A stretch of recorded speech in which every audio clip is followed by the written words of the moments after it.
सर्वांना सस्नेह जय जिजाऊ। मी डॉक्टर शिवानंद भानुसे।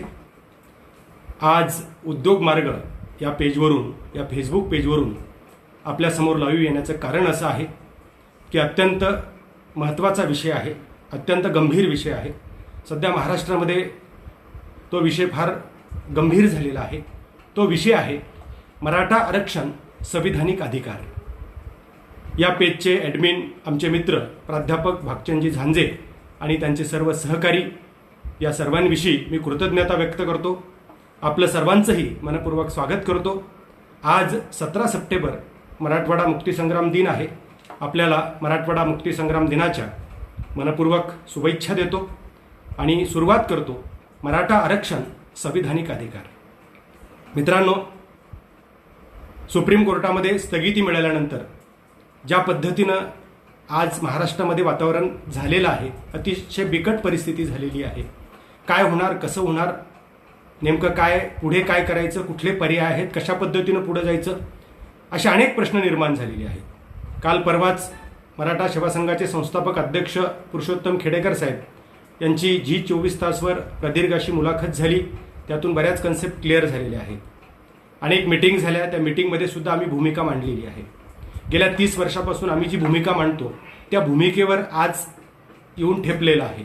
मुद्दा असा आहे, जर मराठा सेवा संघाचं संभाजी ब्रिगेडचं ऐकलं असतं तर मराठा समाजाच्या 30 पिढ्या बर्बाद झाल्या नसत्या, 30 पिढ्यांना लाभ मिळाले असते आणि ही परिस्थिती आली नसती। पण ठीक आहे, जे झालं ते झालं। आत्ता काय करता येईल, आत्ता काय करायचं, कुठल्या पद्धतीनं पुढे जायचं, या सर्व गोष्टींचा विचार आपण या निमित्तानं केला पाहिजे। मित्रांनो, विषयच असा आहे, मराठा आरक्षण संविधानिक अधिकार, घटनादत्त अधिकार, घटनात्मक अधिकार असा त्याचा अर्थ आहे। थोडी या सगळ्या गोष्टी बघत असताना, सांगत असताना थोडी पार्श्वभूमी आपण बघितली पाहिजे।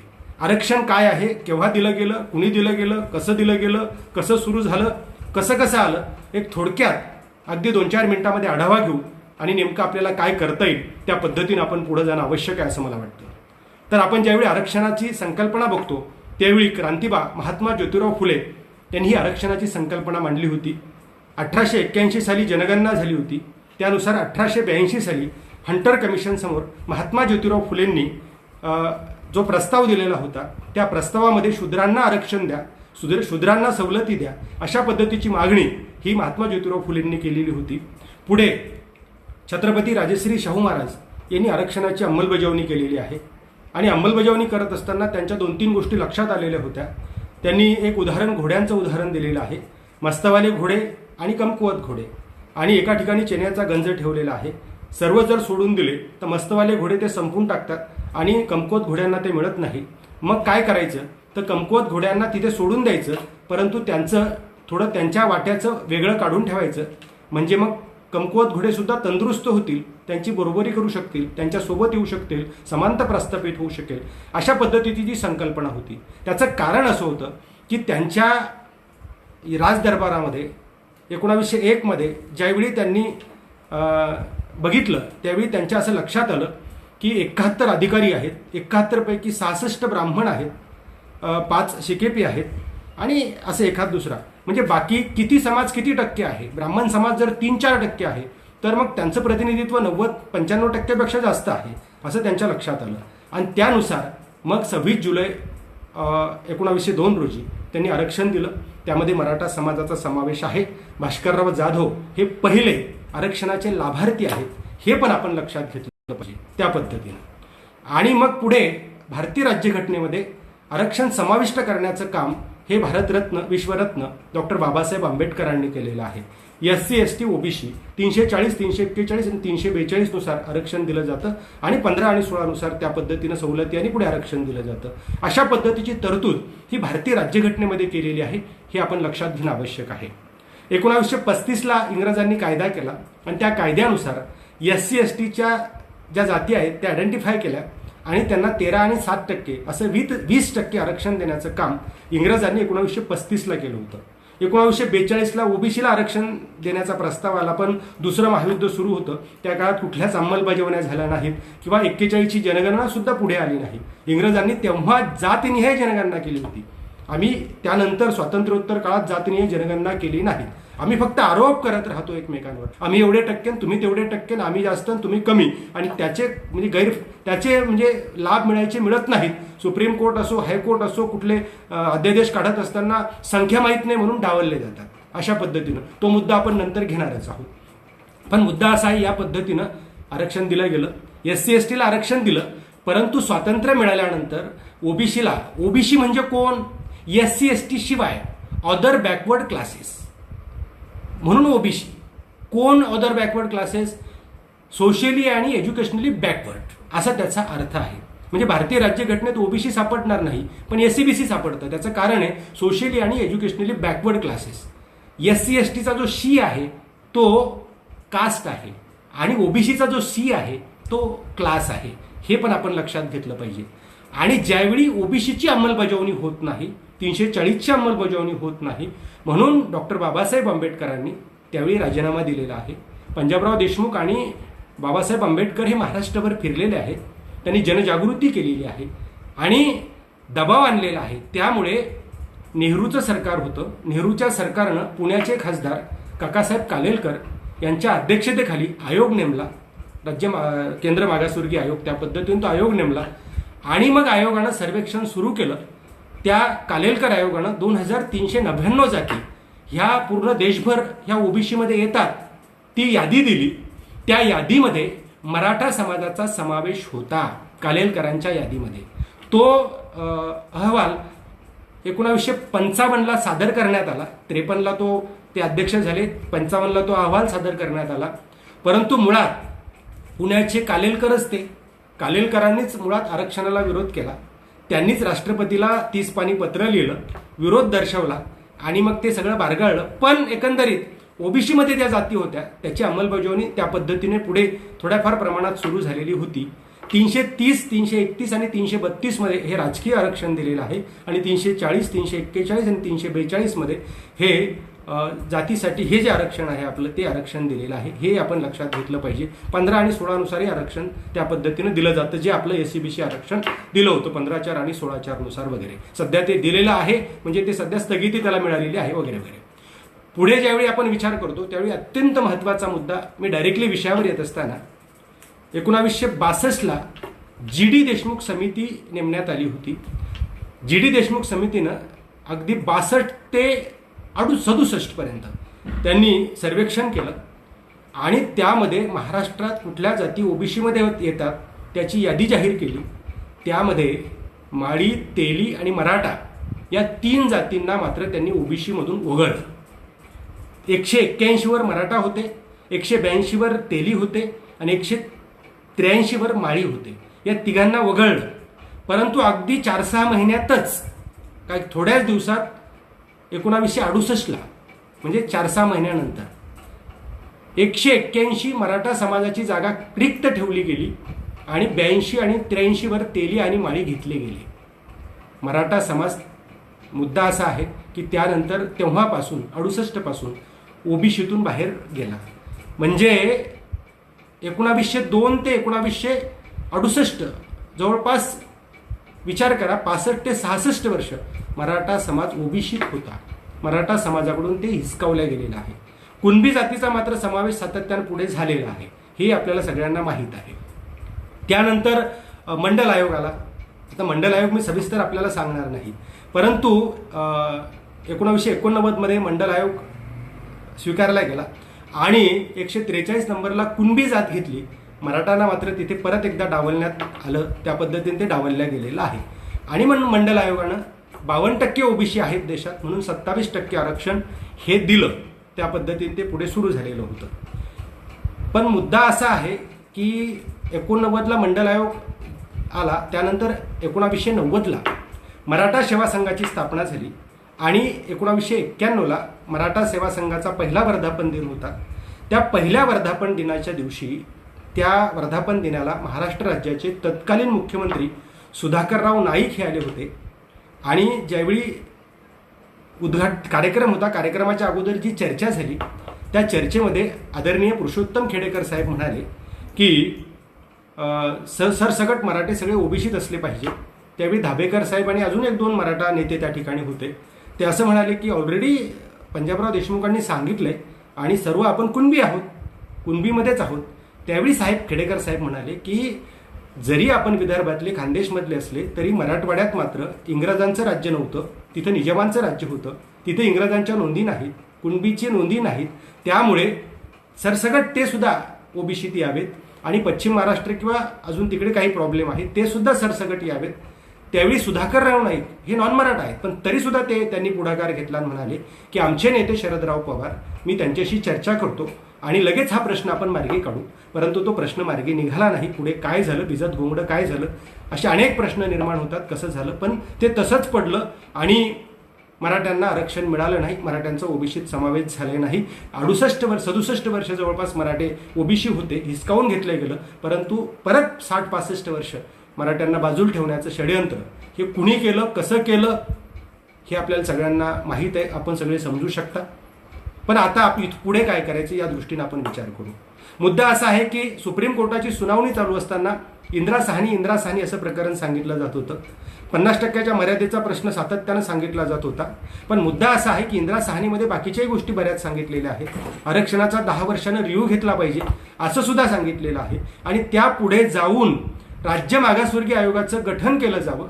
त्या आयोगानं सोशली आणि एज्युकेशनली बॅकवर्ड ज्या जाती आहेत त्याची शिफारस राज्य शासनाकडे करावी, ज्या पात्र ठरतात त्यांची, आणि त्यांचा समावेश राज्य शासनानं ओबीसीच्या यादीत करावा. अशा पद्धतीने या सगळ्या गोष्टी इंदिरा साहनी प्रकरणातून पुढे आलेल्या आहेत, हे आपण लक्षात घेतलं पाहिजे. त्यानुसार मग राज्यामध्ये आयोग असला पाहिजे. मग आयोग नेमायला कुणीच तयार नाहीये, म्हणजे सरकारची मानसिकताच त्या पद्धतीनं नसते. म्हणून मराठा सेवा संघानं पुढाकार घेतला, मागणी केली, सर्व मुख्यमंत्र्यांना निवेदन दिली. अगदी 90 पासून ते आत्तापर्यंतच्या मुख्यमंत्र्यांना प्रत्येक वेळी सरसकट मराठ्यांचा ओबीसीत समावेश करा, तो त्यांचा संविधानिक अधिकार आहे. महाराष्ट्रात समता प्रस्थापित व्हायची असेल त्या गोष्टी करणं आवश्यक आहे, असं वेळोवेळी पुरुषोत्तम खेडेकर साहेब त्यांच्या सहकार्याने सातत्याने आम्ही सांगत आलेलो आहेत. आणि त्या पद्धतीनं आता आयोगाची नेमणूक केली पाहिजे. म्हणून त्यानंतर खत्री आयोगाची नेमणूक झाली 1996 मध्ये. त्यावेळी युतीचं सरकार होतं आणि मनोहर जोशी हे मुख्यमंत्री होते. त्यांनी अनेक बैठकांना खेडेकर साहेबांना बोलवलं, चर्चा झाली. ते पुढे सकारात्मक होते, पण युतीचं शासन गेलं आणि पुढे आघाडीचं शासन आलं, हे आपल्याला माहीत आहे. त्यानंतर मग सराफ आयोगाची गठन झालं. सराफ आयोग आल्यानंतर सुशीलकुमार शिंदे हे महाराष्ट्राचे मुख्यमंत्री होते.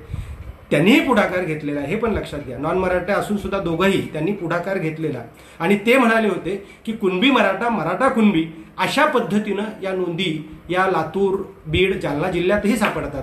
त्या पद्धतीनं आपण पुढे गेलं पाहिजे आणि कुणबी म्हणून आपण सर्व त्या पद्धतीनं पावलं उचलली गेली, पण परत ते बारगळलं. त्यानंतर 2004 मध्ये बापट आयोगाचं गठन झालं. बापट आयोगाच्या अनेक बैठकीला पुरुषोत्तम खेडेकर साहेबांना बोलवलेलं होतं, त्यांनी सर्व सांगितलेलं होतं. आणि बापट आयोगाचा पाहणी अहवाल जर आज आपण पाहिला तर गायकवाड आयोगासारखाच आहे. 100% मराठ्यांना ओबीसीला पात्र ठरवलेलं आहे.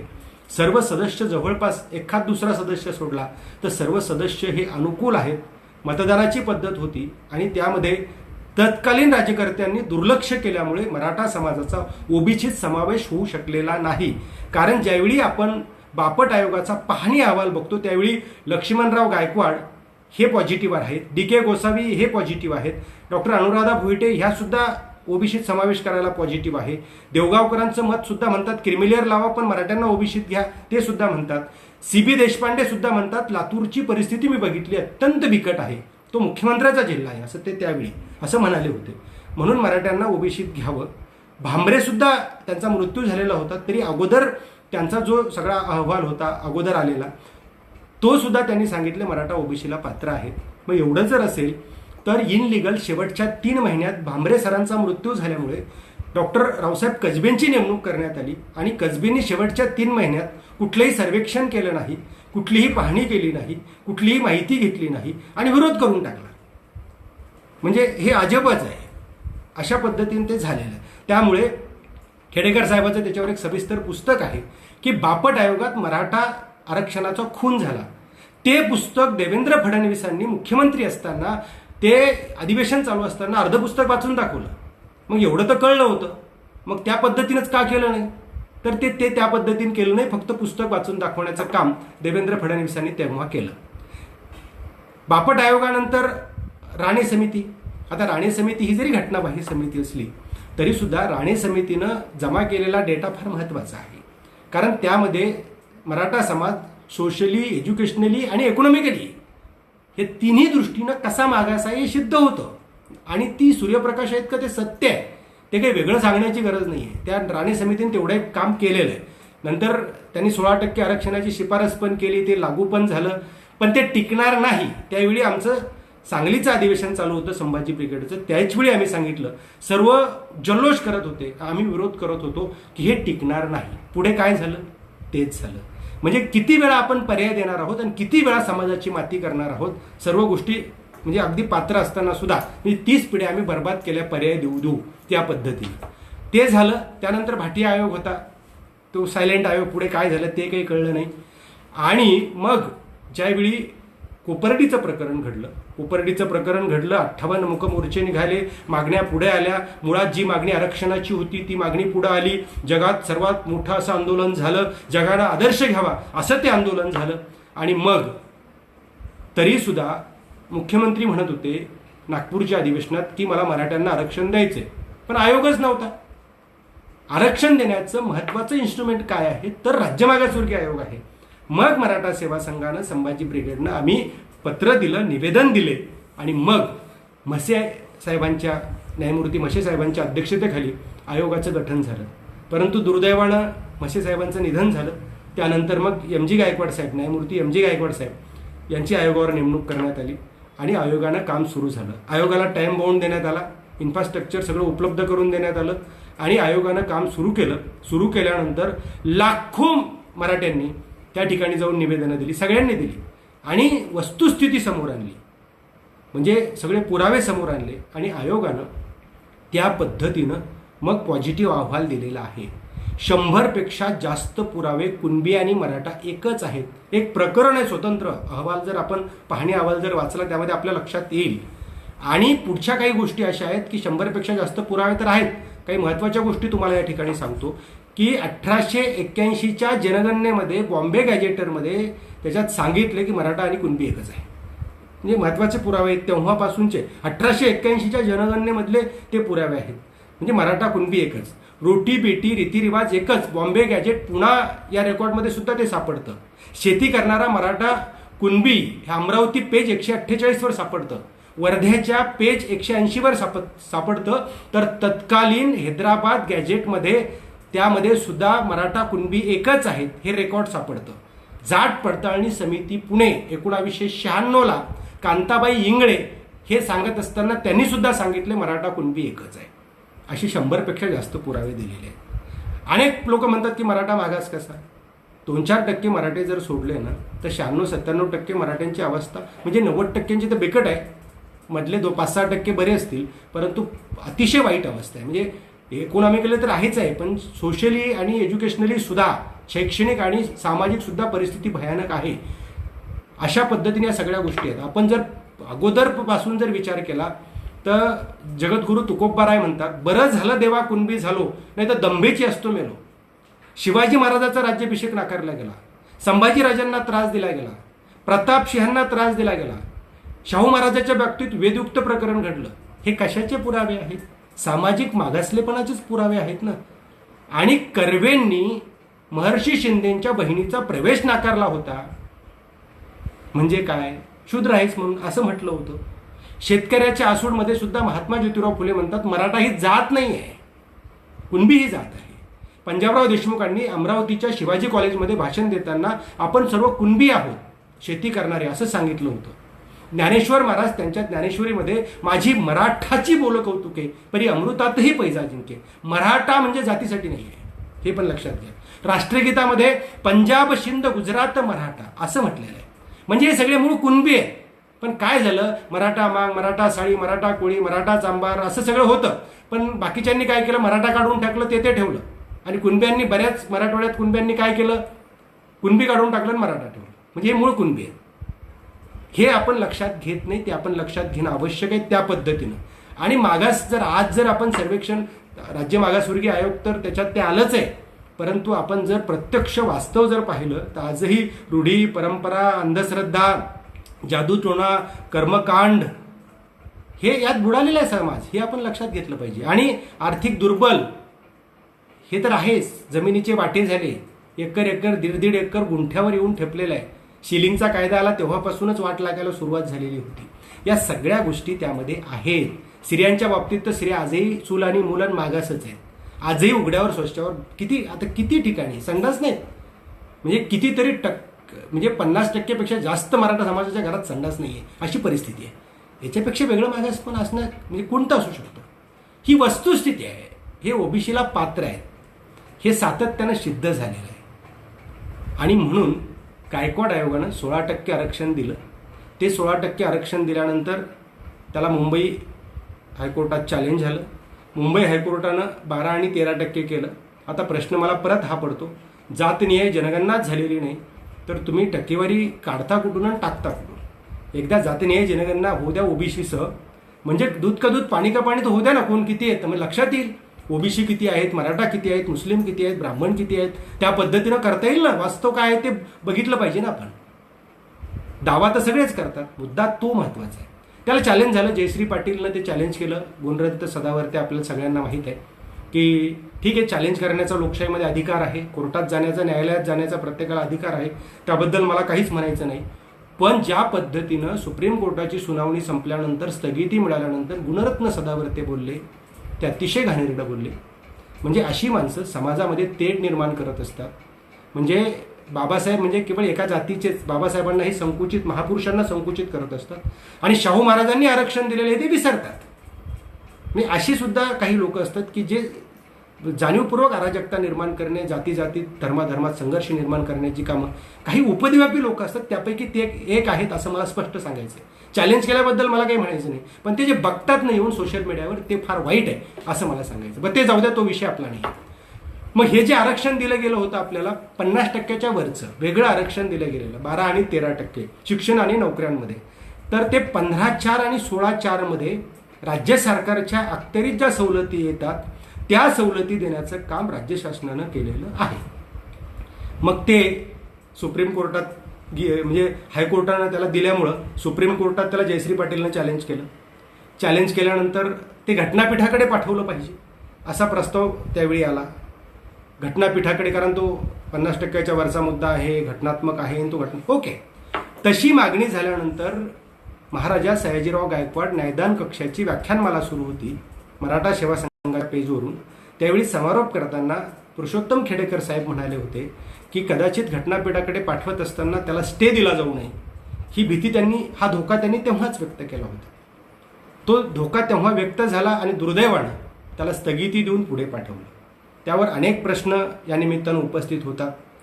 आणि मग मुद्दा असा आहे की यामध्ये 2 बाजू मला दिसतात. ज्यावेळेस आपण जी ऑर्डर आहे सुप्रीम कोर्टाची, ती ऑर्डर आपण वाचल्यानंतर माझ्या किंवा आमच्या सगळ्यांच्या चर्चेतून आकलनानुसार असं लक्षात आलं की त्यात 2 गोष्टी आहेत.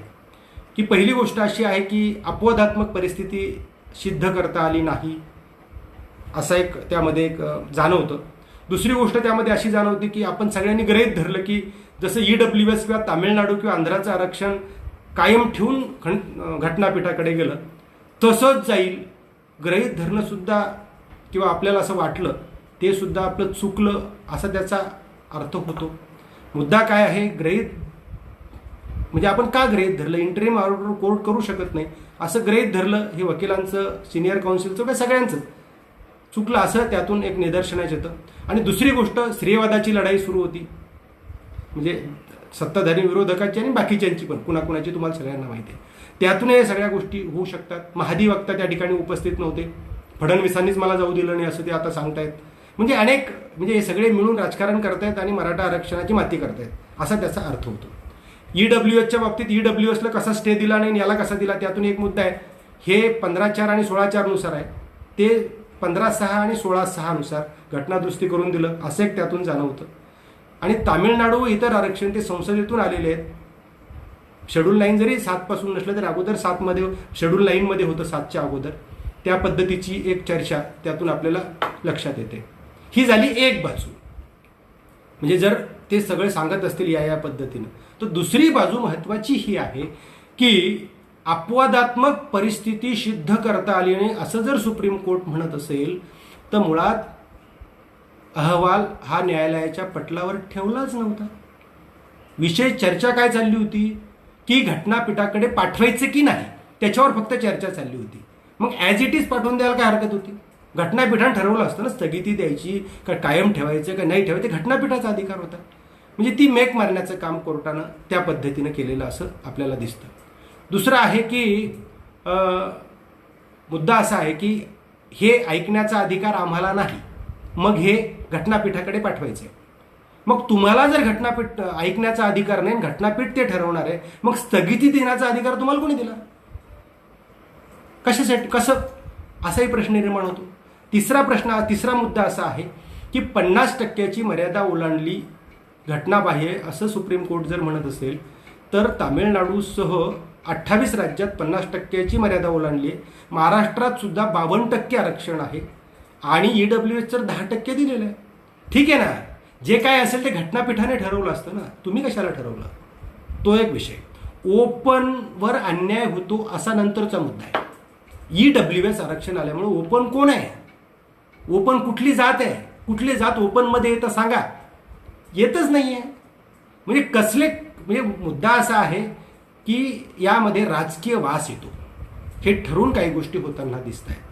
त्यामुळे मराठा आरक्षणाची माती करण्याचं काम हे सत्ताधारी आणि विरोधक, केंद्रात आणि राज्यातले सगळेच, हे राजकारणी सगळे मिळून करत आहेत असा त्याचा अर्थ होतो. आता मात्र महाराष्ट्र सरकारनं प्रयत्न केले पाहिजे, त्या पद्धतीने स्टे उठवण्यासाठी प्रयत्न केले पाहिजेत. सर्व याचिकाकर्ते प्रयत्न करत आहेत, सर्वांनी प्रयत्न करणं आवश्यक आहे. त्या पद्धतीनं प्रयत्न व्हावेत. आता विरोधी पक्ष मोठ्या मोठ्यानं बोंबलतो, महाराष्ट्रातला विरोधी पक्ष देवेंद्र फडणवीस. मग तुम्ही का चांगले सिनियर काउन्सिल दिले नाही? तुम्ही का चांगला वकील दिला नाही? माझा प्रश्न आहे. आमचे प्रश्न आहेत तुम्हाला, का दिले नाहीत तुम्ही मग? आणि शहाबानो प्रकरण जर तुम्हाला आठवत असेल 1986चं, तर त्यावेळी पोटगी संदर्भातला जो हे होता तो जो संसदेत नेऊन तुम्ही बदलला म्हणजे संसदेनं, आणि पुढे तो निकाल निरस्त केला सुप्रीम कोर्टाचा. ॲट्रॉसिटीच्या संदर्भात शिथिल केलं होतं, तुम्ही लगेच संसदेत नेऊन तो कठोर केला. एवढंच नाही, EWS आरक्षणाचा 15/6/16/6 नुसार लगेच कायदा केला. मग घ्या पुढाकार. तुम्हाला जर वाटतं ना मराठ्यांना आरक्षण पाहिजे तर तिथं पुढाकार घ्या. परंतु इथे फक्त सांगायचं की यांनी टिकवलं नाही. तुमच्या हातात आहे ना, प्रधानमंत्री तुमचे, सरकार तुमचं आहे, तुमचं बहुमत आहे, त्या पद्धतीने करा मग पुढे. परंतु त्यांनी यांच्यावर आरोप करायचे, यांनी त्यांच्यावर आरोप करायचे, या पद्धतीनं ते सगळं चालू आहे. या दोघांनी मिळून मराठा आरक्षणाची माती करायचं ठरवलेलं आहे. त्यामुळे आता जागृत होणं आवश्यक आहे आणि त्या पद्धतीने सगळ्या गोष्टी समजून घेणं आवश्यक आहे. मित्रांनो, हे आरक्षण टिकेल की नाही माहीत नाही, स्थगिती उठेल की नाही माहीत नाही सध्या तरी, परंतु उठली पण तरी ते महाराष्ट्र पुरतंच असेल. केंद्रात त्याचे लाभ नसतील, ते 12 आणि 13% वर वाढणार नाही. त्यामुळे मुद्दा असा आहे की याच्या व्यतिरिक्तचा जो पर्याय आहे, जो महाराष्ट्र सरकारचा आहे, तो मी पुढे आपल्याला सांगणारच आहे. पण आता सध्या एक चर्चा सुरू आहे की वट हुकूम काढला पाहिजे. पण वट हुकूम हा सुद्धा वादाचा विषय आहे. वेळ मारून नेण्याचा तो मार्ग असू शकतो, ते सुद्धा राजकीय मार्ग असू शकतो. त्यामुळे त्यालाही काही फारसा अर्थ आहे असं मला वाटत नाही. मुद्दा असा आहे फक्त की आरक्षणाला स्थगिती आली. महाराष्ट्र सरकारनं ज्या जाहिराती निघाल्या होत्या किंवा ज्या प्रक्रिया चालू होत्या त्या SEBC प्रमाणेच व्हाव्यात, ते महाराष्ट्र सरकार करू शकतं. आणि जोपर्यंत हा प्रश्न काय लवकरच सोडवावा शासनाने, पण एक दिवसही खंड न पडता आर्थिक सवलती महाराष्ट्र शासनानं सुरू ठेवाव्यात ही अपेक्षा आहे. आणि EWS आरक्षणाच्या संदर्भात जे पत्र काढलेलं आहे ते पत्र त्वरित रद्द करून नवीन पत्र काढावं की EWS मध्ये मराठा समाज सध्या येतो, परंतु पुढचा मार्ग मी तुम्हाला सांगणारच आहे. मग पुढचा मार्ग, महत्त्वाचा मार्ग काय आहे, घटनात्मक मार्ग काय आहे, राज्य सरकारच्या काय हातात आहे? तर सरसगट OBCत समावेश करणे हे राज्य सरकारच्या हातात आहे. ते राज्य सरकारनं करावं. सरसगट OBCत समावेश करत असताना सध्याचं 32%, त्यातलं 13% VJ/NT अबकडं झालेलं आहे, 19% आहे. त्या 19%मध्ये सब कॅटेगरी करून 2, 3, 4% काय असेल ती सब कॅटेगरी करून सरकारनं OBCत समावेश करणं अपेक्षित आहे. आणि मग त्या पद्धतीनं नचिपनचा जो अहवाल आहे की OBCची मर्यादा वाढवण्याच्या संदर्भातला, नचिपन यांच्या अध्यक्षतेखाली जी समिती झाली होती त्या समितीवर सध्याचे विद्यमान राष्ट्रपती रामनाथ कोविंद साहेब होते. त्यांना ती टक्केवारी कशी वाढवायची माहीत आहे. त्यामुळे मग OBCची टक्केवारी वाढवून घ्यावी. जातनीय जनगणनेतून सिद्ध होईल किती मराठा समाज आहे, किती ओबीसी आहे, किती वाढलेले आहेत, तेवढी टक्केवारी वाढवून घ्यावी. आणि वाढलेली टक्केवारी 19% वर जेवढी वाढेल तेवढी वाढलेली टक्केवारी जरी मराठा समाजाला दिली तरी सुद्धा ओके आहे. त्या पद्धतीनंच जावं लागेल, त्या पद्धतीनंच ते करावं लागेल. म्हणजे ज्यावेळी युतीचं सरकार होतं पाठीमागे फडणवीस सरकार, त्यावेळी काँग्रेस आणि राष्ट्रवादी सातत्यानं, मी ज्यावेळी टीव्हीवर डिबेटला जायचो त्यावेळी त्यांचे सगळे प्रवक्ते सांगायचे नचिबांचा अहवाल स्वीकारा, नचिबांचा अहवाल स्वीकारावा. आता तुम्ही स्वीकारा ना. त्यांनी तर नाही स्वीकारला, त्यांनी तर मातीच केली, पण तुम्ही तुमच्या हातात आहे ना, तर तुम्ही कराल काय हरकत आहे. मग नचिबांचा अहवाल स्वीकारा, टक्केवारी वाढवण्यासाठी प्रयत्न करा, जातनीय जनगणना करा, म्हणजे सगळं क्लिअर होईल आणि त्या पद्धतीनं पुढे जाणं आवश्यक आहे.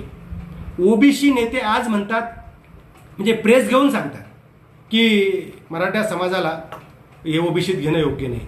मुद्दा असा आहे की तुम्ही संविधानाला मानता, एकीकडे सांगायचं संविधान आमचा आत्मा आहे. तुम्ही जर संविधानाला मानता तर ओबीसीला एखादा समाज पात्र ठरवलेला आहे.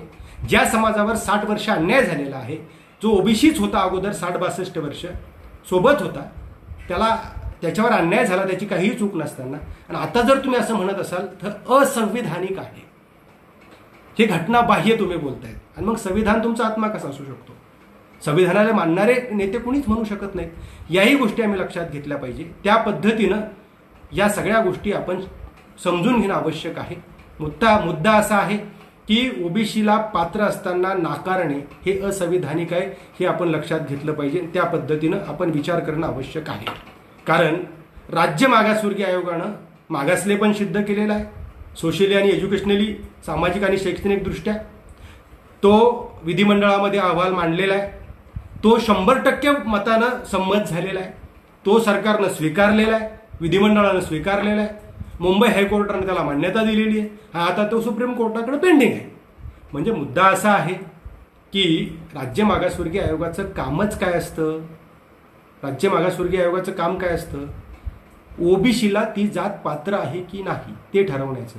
त्यांनी 100% पात्र आहे म्हटलंय. म्हणजे पाठीमागं जरी बापट आयोग आपण जाऊन बघितला तर त्यांनी 100% म्हटलंय. म्हणजे हे वारंवार या सगळ्या गोष्टी झालेल्या आहेत, हे पण आपण लक्षात घेतलं पाहिजे. आणि ओबीसी समाजाचा याला विरोध आहे असं आम्हाला अजिबात वाटत नाही. याला विरोध कुणाचा आहे? ओबीसीचे जे नेते आहेत ना, जे एकीकडे संविधान आत्मा म्हणतात आणि दुसरीकडे असं या पद्धतीने हे करतात, त्यांचा एक. आणि सर्वात जास्त विरोध कुणाचा आहे तर मराठा सेवा संघ संभाजी ब्रिगेडची अशी भूमिका आहे, भावना आहे की सर्वात जास्त विरोध मराठा नेत्यांचा मराठा आरक्षणाला आहे. ओबीसी समावेश करण्यासाठी विशेषतः पश्चिम महाराष्ट्रातले काही नेते यांचा विरोध आहे, प्रस्थापित मराठ्यांचा विरोध आहे. हे आपण लक्षात घेतलं पाहिजे. जे राजकारण करतात त्यांना मराठ्यांना गृहीत धरलेलं आहे. म्हणजे काही झालं काही नाही दिलं तरी मराठी आपल्या सोबत आहेत, त्यांचा विरोध आहे. हे आम्ही लक्षात घेतलं पाहिजे. म्हणून आता जागृत होण्याची गरज आहे. कारण 1902ला शाहू महाराजांनी दिलेलं आरक्षण 67 पर्यंत होतं, पुढे मात्र हिसकावलं गेलेलं आहे. मराठवाड्यातल्या मराठ्यांची काहीही चूक नसताना ते हिसकावलं गेलेलं आहे. म्हणून त्यांना ते दिलं पाहिजे. त्यासाठी आता सरकारवर दबाव आणावा लागेल. हे संविधानिक आहे. हे जर कुठे अडकत असेल तर आम्हाला सांगा, जबाबदार आम्ही असू. आणि नचिबांचा अहवाल स्वीकारा, टक्केवारी सुद्धा वाढेल. म्हणजे ओबीसींच्या सर्व समाजाला, नेत्यांना माझी विनंती आहे की एकदा ओबीसीत मराठा समाजाचा समावेश झाला की मग टक्केवारी वाढवण्यासाठी आपण मिळून प्रयत्न करू आणि ते केले पाहिजे. महाराष्ट्रामध्ये समता प्रस्थापित व्हायची असेल तर या सगळ्या गोष्टी करणं आवश्यक आहे. त्या पद्धतीनं पुढे जाणं आवश्यक आहे. त्या पद्धतीनं जावं. अजून महत्त्वाचा पर्याय सांगता येईल की मराठवाडा सोडून विदर्भ, पश्चिम महाराष्ट्र, खानदेश, कोकण यामध्ये इंग्रजांच्या नोंदी आहेत कुणबींच्या. तसं पश्चिम महाराष्ट्रातले जे नेते आहेत त्यांनी पुढाकार घ्यावा आणि कुणबी मराठा हे सर्टिफिकेट काढण्यासाठी तहसीलदार, डेप्युटी कलेक्टर, कलेक्टरांची बैठक घ्यावी आणि ते सगळे जुने रेकॉर्ड काढावेत. सर्व कुणबी मराठा होऊन जातील तिकडचे. आणि मराठवाड्यातले 8 जिल्हे जे आहेत त्यांचा सरसकट ओबीसीत समावेश करून टाकावा. सोपा मार्ग आहे आणि संविधानिक आहे, घटनात्मक आहे, घटनादत्त अधिकारातून ते आहे. त्या सगळ्या गोष्टी जर केल्या तर हे सोपं होत आहे. परंतु हे ठरवून करायचं नाही. झोपेचं सोंग घेतलंय म्हणजे कळत नाही का झोपेचं सोंग घेतलंय. म्हणजे झोपलेल्याला उठवणं सोपं असतं, सोंग घेतलेल्याला उठवणं अवघड असतं. म्हणून आत्ता जर पर्याय शोधत असतील वेगवेगळे आणि अजून समाजाची बर्बादी करणार असाल तर अजून किती वेळा आपण बर्बादी करणार आहोत. म्हणजे तेव्हा नारायण राणे समितीने आरक्षण दिलं, हे एससीबीसी आरक्षण दिलं, अगोदर बापट आयोगाचा अहवाल म्हणजे 30 वर्षापासून तर घुमवलंच, मराठा समाजाला माती केली. अजूनही आरक्षणाची माती करायचं ठरवलंय का? ही जे हातात आहे त्या पद्धतीनं करणं आवश्यक आहे. त्या पद्धतीनं व्हावं ही मराठा सेवा संघ संभाजी ब्रिगेड 32 कक्षांची भूमिका आहे, मागणी आहे. त्या पद्धतीने ते होऊ शकतं, त्या पद्धतीने व्हावं हा आमचा प्रामाणिक प्रयत्न आहे, ही आमची इच्छा आहे. त्याचबरोबर जर आपण विचार केला तर आरक्षण या पद्धतीने मार्गी अगदी लवकरात लवकर सरकार मार्गी लावू शकतं, ते लावावं. मोठ्या नेत्यांनी पुढाकार घ्यावा, महाविकास आघाडीच्या नेत्यांनी पुढाकार घ्यावा, विरोधी पक्षांनी सपोर्ट करावा आणि त्या पद्धतीने या सगळ्या गोष्टी कराव्यात. ही मराठा सेवा संघाची संभाजी ब्रिगेडची भूमिका आहे. त्याचबरोबर सारथी, जर तुम्ही कुणबी आणि मराठा 42% समाज आहे, तिकडे 13% समाजासाठी बार्टीला तुम्ही 250 कोटीचा निधी देता आणि 40% समाजासाठी 50 कोटी, आता तर 15 कोटीवर आलं आहे. म्हणजे लाज वाटली पाहिजे आपल्याला सगळ्यांनाच, अशी परिस्थिती आहे. पण किमान 1000 कोटी तरी निधी सारथीला आपण दिला पाहिजे. आणि अण्णासाहेब पाटील महामंडळाला 1000 कोटी, 1000 कोटीच्या पुढे सध्याच देणं आवश्यक आहे. शिष्यवृत्ती सुरू झालेली नाही, हॉस्टेलचा प्रश्न तसाच पडलेला आहे, गुन्हे मागे घेतलेले नाही. म्हणजे तुम्ही जाणीवपूर्वक मराठा समाजाला गृहीत धरलेलं आहे का? हे तुमच्या हातात नाही का? हे तुम्ही करू शकत नाही का? हे सगळं हातात आहे, पण का करत नाही? म्हणून मराठा समाजाला माझी विनंती आहे की आपण संविधानिक मार्गानं, घटनात्मक मार्गानं, कायदेशीर मार्गानं ही मागणी आपण केली पाहिजे. सरकारवर दबाव आणला पाहिजे. लोकशाहीमध्ये मताला फार मोठी किंमत असते. आपण त्या पद्धतीनं दबावगड जर तयार केला आणि पुढे गेलो, त्यांना हे करावं लागेल. आणि हे संविधानिक आहे. महाराष्ट्रात समता प्रस्थापित व्हायची असेल ते आवश्यक आहे, हे करावं एवढी अपेक्षा या निमित्ताने व्यक्त करतो. मला या पेजवर बोलवलं, आपण सर्वांनी ऐकून घेतलं, त्याबद्दल आमचे मित्र भागचंदजी झांजे, त्यांचे सर्व सहकारी आणि आपले सर्वांचे मनपूर्वक आभार व्यक्त करतो आणि थांबतो. जय जिजाऊ, जय शिवराय.